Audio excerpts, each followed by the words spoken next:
और एक और बड़ी खबर दिल्ली ब्लास्ट से जुड़ी हुई। फरीदाबाद की अल फलाह यूनिवर्सिटी को नोटिस जारी किया गया है। कार ब्लास्ट को लेकर जांच एजेंसी ने ये नोटिस भेजा है। यूनिवर्सिटी के ट्रस्ट से जुड़े कागजात भी मांगे गए हैं, जमीन से जुड़े कागजात मांगे गए हैं। डॉक्टर उमर, मुजम्मिल, शाहीन इसी यूनिवर्सिटी में पढ़ाते थे। डॉक्टर उमर, मुजम्मिल और शाहीन के दस्तावेज भी मांगे गए। दीपक, फरीदाबाद से भी बड़ी खबर आई। जिस तरह से वो इको स्पोर्ट कार बरामद हुई, वहां अल फलाह यूनिवर्सिटी को भी नोटिस जारी किया गया है। तमाम ये वो खुलासे हैं, जांच कड़ी दर कड़ी आगे किस तरह से मैच हो रही है। वहां पर जो दस्तावेज मांगे गए हैं उसके तहत कितने अहम खुलासे आगे हो सकते हैं दीपक? जी, आपको बता दें कि अल फलाह यूनिवर्सिटी जिस तरह से जांच के घेरे में है और 3 डॉक्टर इसी यूनिवर्सिटी के गिरफ्तार किए गए, 2 डॉक्टर गिरफ्तार किए गए हैं, माफ कीजिएगा, जिसमें डॉक्टर शाहीन, मुजम्मिल और डॉक्टर उमर की पुष्टि हो चुकी है कि बम ब्लास्ट जो दिल्ली में हुआ था उस कार में वो मौजूद था। तो इस यूनिवर्सिटी जांच के घेरे में है और लगातार चाहे वो एनआईए की टीम हो या फिर स्पेशल सेल दिल्ली पुलिस की टीम हो या फिर हरियाणा पुलिस हो, लगातार यहां पर छानबीन कर रही है, जांच कर रही है। और उस कमरे को भी पुलिस के द्वारा सीज कर दिया गया है, जो अलॉट किया गया था यूनिवर्सिटी के द्वारा मुजम्मिल को।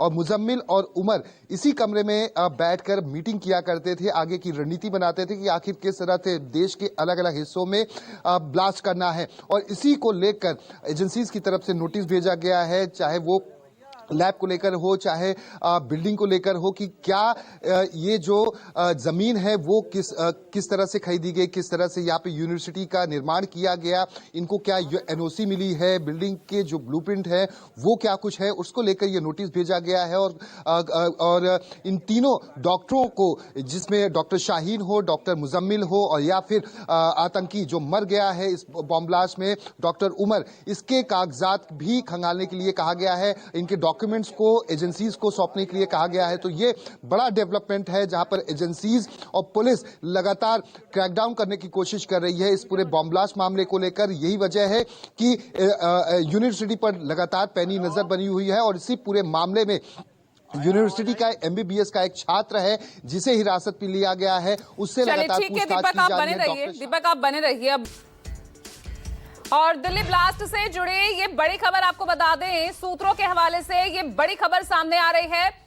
इको स्पोर्ट्स कार से अमोनियम नाइट्रेट लाया जाता था, अमोनियम नाइट्रेट इस्तेमाल किया गया। ये सूत्रों के हवाले से खबर आपको बता रहे हैं। ब्लास्ट में अमोनियम नाइट्रेट ही इस्तेमाल किया गया।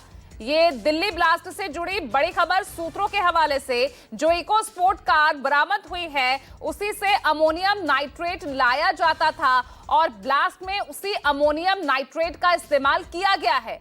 ये देखिए, जैसे जैसे जांच आगे बढ़ रही है, दिल्ली ब्लास्ट से जुड़ी तमाम बड़ी खबरें सामने आ रही है।